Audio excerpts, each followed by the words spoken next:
Welcome to the Diverse Minds podcast, where we give you the tips, tools, and techniques you need to be a mentally healthy and inclusive leader. Each week, you'll hear about a variety of topics linked to mental health, well-being, and diversity that will enhance both your professional practice and personal well-being. Welcome to the 212th episode of the Diverse Minds award-winning podcast. This month, we're focusing on writing, well-being, and mental health. And if you had listened to the first episode in the series, episode 210, I outlined the research evidence on writing and well-being, as well as the types of writing that can support well-being. And speaking of stories and writing, have you watched my TEDx talk about the connection between culture, race, and mental health? It's something you can watch in your break, as it's just 12 minutes long, and the link is in the show notes, but I'll also give it to you here. It's bit.ly/TEDx Wolves, WOLVESLO. I really hope you enjoy it, because it was a labor of love. And if you enjoy it, please leave a positive comment on YouTube, share, and like. And don't forget, you can also connect with me on LinkedIn, Facebook, and Twitter. But back to today's episode, we are going to be focusing on journaling and well-being. And to join me in talking about this is the prolific Greta Solomon. Greta is a journalist and author specializing in mental health, emotional well-being, and the transformative power of journaling. She's also a highly experienced writing teacher and soft skills coach with 14 years of experience coaching individuals and delivering workshops for companies, organizations, and universities. She trained as an ICF, International Coaching Federation accredited coach in 2007 and a lifelong learning teacher in 2008. And her clients include Zalando and Wallenius Wilhelmsen. Greta began her journalism career in 2000 following a degree in psychology. She held deputy editor and features writer positions at Executive Woman and Woman before going freelance in 2002. Her bylines include Red, Stylist, Forbes, HuffPost, and Psychologies.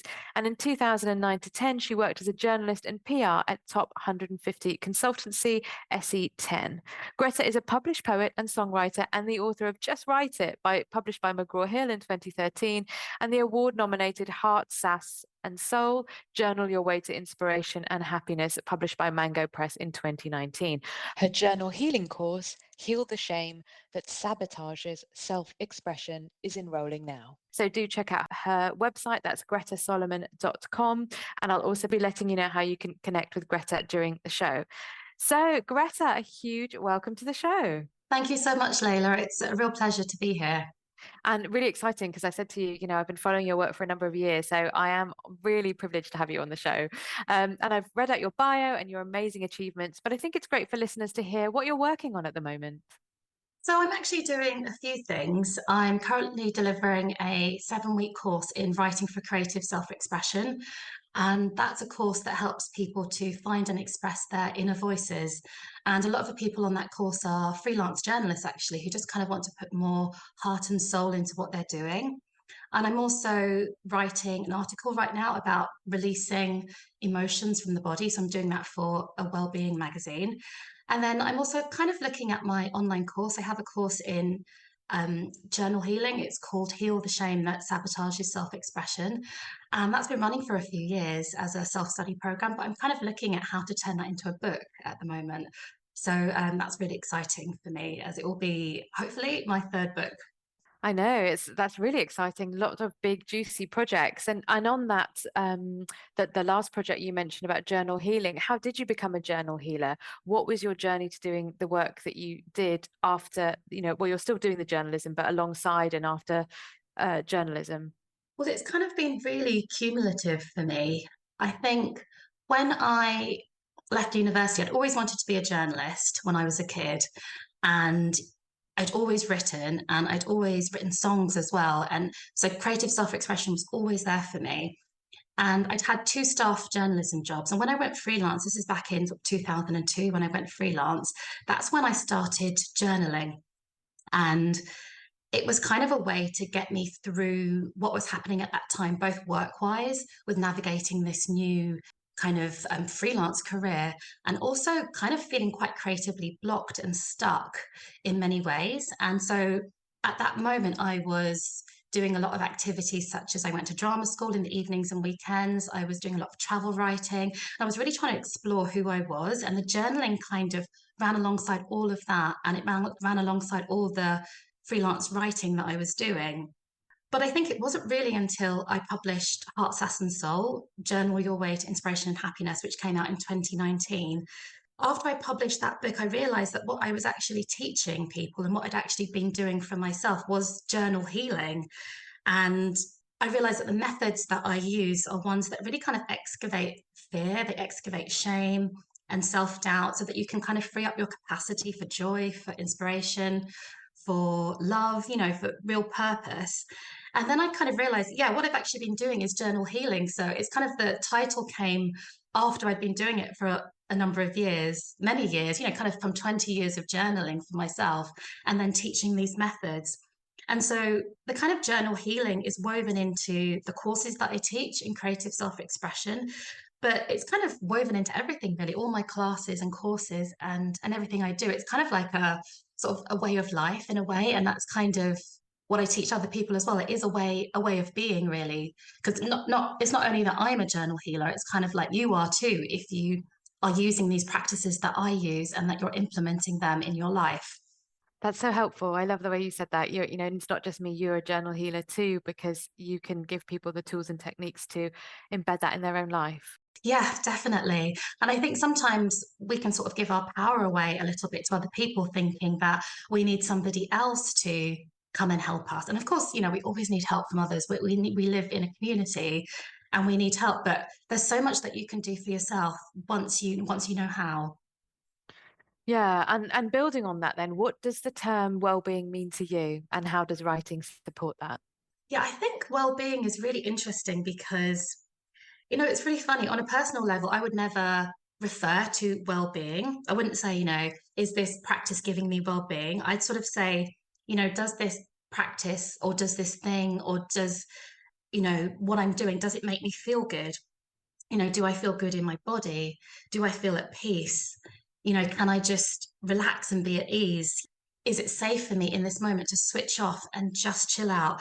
So I think for me, well-being is kind of like a really useful catch-all to describe all of those things. Um, and it's a way to encapsulate that, but it's more about this very sort of intangible but very tangible feeling of feeling good. Do you feel good? Yeah, so at its root, it's about feeling good and being able to do the things that you want to do and having the mindset for that. Yeah, and also I think when it comes to sort of writing for well-being, I think that many people think that they think it will be boring, or they think it will be not useful, or they think it's a task, it's a thing they think they should do. Kind of like, you think you should drink 8 glasses of water a day, or you think you should take those vitamins. And it's not necessarily joyful to do that unless you love water and love vitamins. And I think that writing for well-being is kind of seeing that actually feeling good is about having a sensory experience. And it's about engaging your sense of smell, your sense of touch, your sense of, what you can hear. And I think in terms of writing, I think writing for well-being is about engaging your whole body in it. So for me, it's never just about sitting at a desk and journaling. It's really about moving and getting out there and doing practices such as practices in nature that open you up in a different way. And I think that's not kind of most people's idea of what writing for well-being is. I don't think so. No, hearing you say that's really interesting because when I think about journaling, I think of sitting at a desk. So Yeah. you completely blasted the myth there. And yeah, one of my questions to you was, what do you think stops people writing for well-being? So you've said thinking it's very potentially solitary, writing at a desk, but being very stationary, and it's boring. I love that analogy with drinking 8 glasses of water and taking your vitamins. So do you think there's something around who has the right to write, if you see what I mean? And anything that springs to your mind about culture, do you think certain cultural practices that did have writing in them are now not giving themselves that space? And it seems a very kind of white dominant thing to do because of the wellbeing industry. So that was another thing that's going on in my head. That's really interesting. Who has the right to write? And I think, I don't think we think about that in an obvious way, because I think in terms of, from my culture coming from, having Afro-Caribbean culture, being born from parents, Jamaican and Nigerian parents. So of course, my ancestors, they didn't have the right to write. most of them didn't, And so I think we don't think about that in an obvious way, but I think it can sort of seep in subconsciously, definitely. And I think that's part of the sort of healing aspect of it, to understand that, and sort of pairing that up with our experiences in school. So everybody's experience in school, where so many people are really grammar shamed in school, and they are, a teacher comes along and just sort of corrects their writing, puts loads of red pens everywhere, doesn't listen to the feeling or the real meaning in what they were trying to express, and just sort of says, these are the errors, this is how you can do it better. So I think pairing that the sort of grammar shaming and the feeling that perhaps you're not a writer, like who are you to say you're a writer, when perhaps, in your whole lineage, nobody has ever been a writer in any way, shape, or form. It's kind of like pairing those two things together. And I think people get stuck.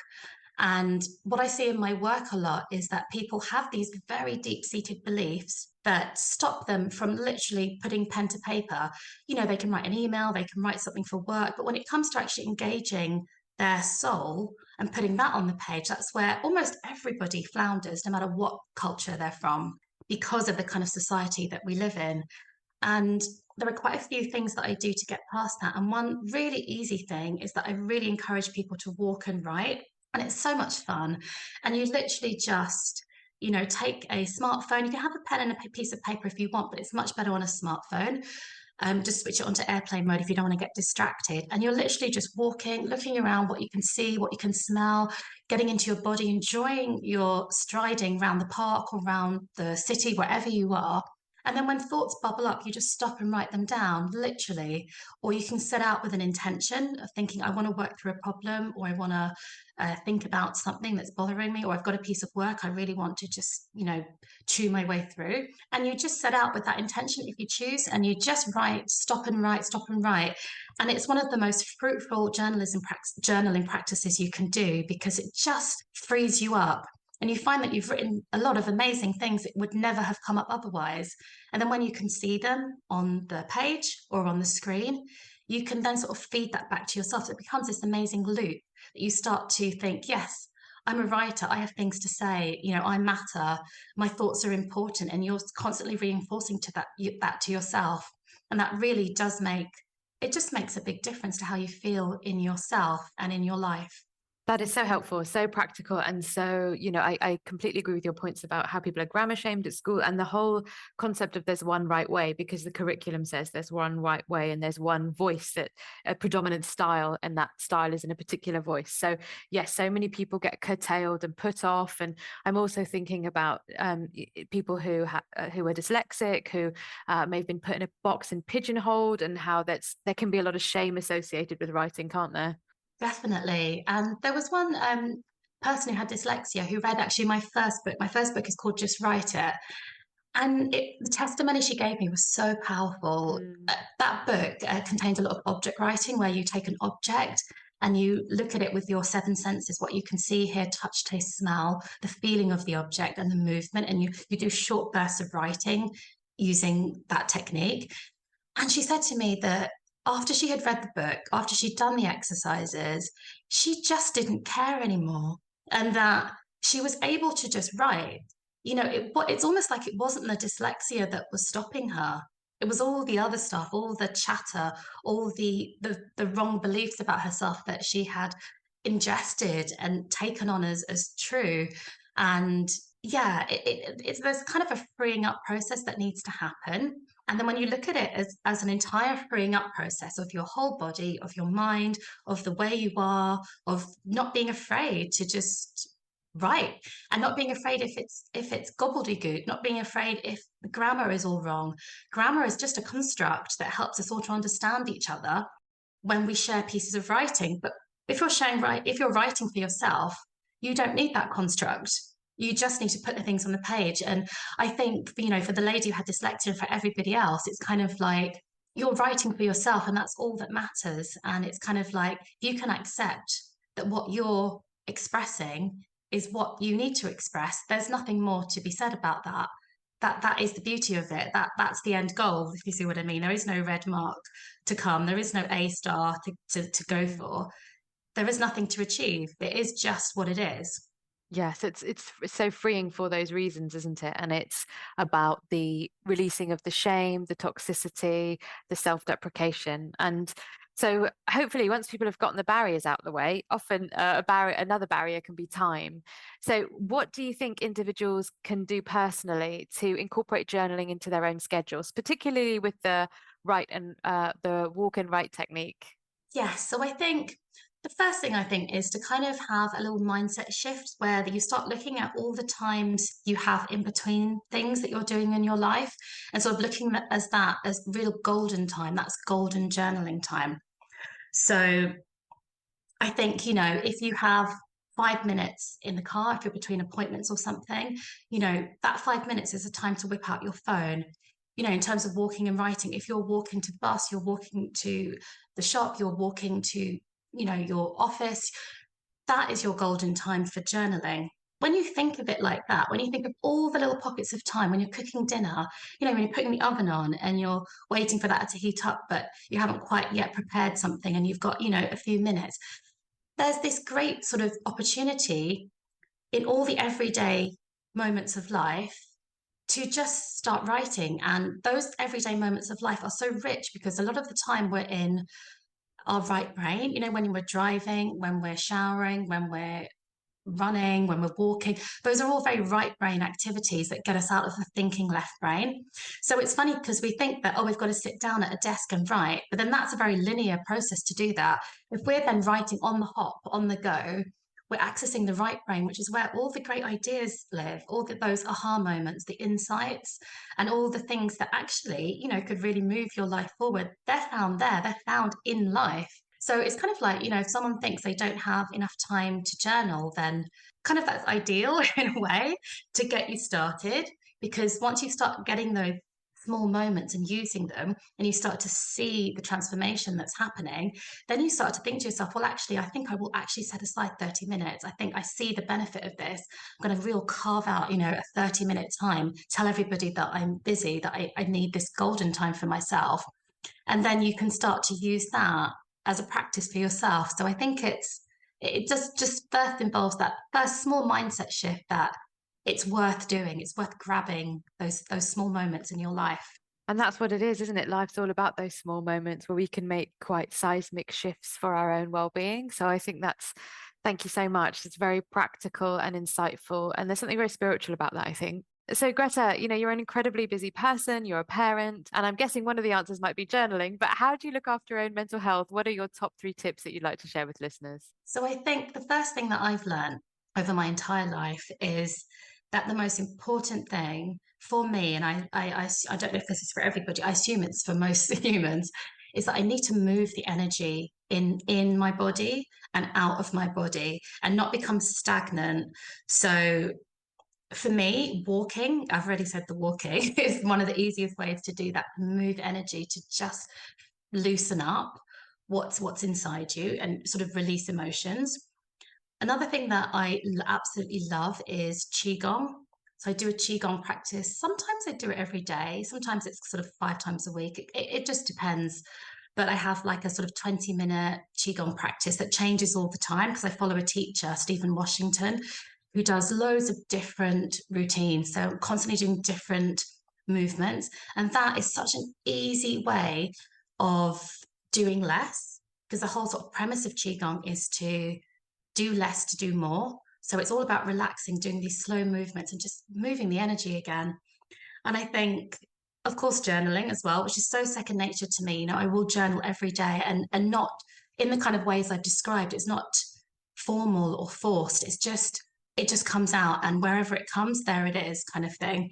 So I think the final thing is kind of like that. This is 4 things that I recommend. So I recommend the walking, the Qigong, the journaling, and also getting air into your home, lots and lots of fresh air, and clearing your space, whether that's using sage, burning sage to clear the space. And I find that when you do that, the energy does change. And I find that mentally, emotionally, you just need to, for me, I just need to get rid of yesterday and be in today. And I find that these practices are the best way to do it.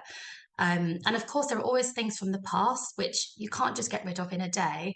But if you kind of keep this ongoing self-care practice of clearing energy, then you give yourself a chance to have those more, detailed pockets or more detailed moments where you can sort of clear out other things that you need to clear from your life.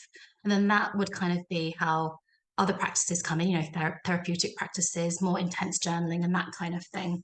Brilliant. I never get bored of asking that question because everyone's got different things, and I'm going to go look up Stephen Washington now. I think the point about, I really love the way you said you can't get rid of the past in a day. And sometimes we do want to do that. Sometimes we might be bargaining with the past, but I think it's getting to a point, and it's not an overnight thing, of thinking how things in the past that we may wish to have changed. And I'm not one for toxic positivity, but how they have shaped certain things that have gone in a particular positive direction in our life. And that's not an overnight process, and acceptance takes time. But I think that's so helpful that you've mentioned that, Greta. Thank you. Oh, yeah, of course. And I agree with you. We are who we are because of what we've been through, but that doesn't mean those things were okay. And it doesn't mean that we shouldn't heal from those things. It's a very graceful practice to work with. Yeah, I totally agree. Yeah, thank you. And finally, I'm really hoping that people are absolutely raring to go and they want to know more about you and how to work with you. So how should they contact you? And I would, of course, include those in the show notes. So the best way, I think, is for people to look at my website, which is gretasolomon.com, and you'll see my books there. I have a newsletter. It's quite an occasional one, but it's good to sign up if you want to know when new courses are coming or when I'm relaunching courses. And also I'm on Instagram a little bit. So if you'd like to come out and say hi on Instagram, then I'm there, and I'd love to connect with you. Brilliant. Well, what a great episode for our whole season on writing and wellbeing, Greta. I can't thank you enough for your time, your wisdom, your kindness and your open heart. Thank you so much, Layla. It's been a real privilege and a pleasure to be here. And take care, everyone. And we'll see you hopefully in the next episode, where I'll be talking to brilliant writer and coach, Jackie Holder. So until then, take care, everyone. Bye for now. Thanks for listening to the Diverse Minds podcast. Don't forget to subscribe on Apple Podcasts, Spotify, or wherever you access your podcasts from. You can also connect with me on Facebook, Twitter, and LinkedIn. Tune into next week's episode of the podcast, where I'll bring you more insights on mental health and inclusion. Bye for now.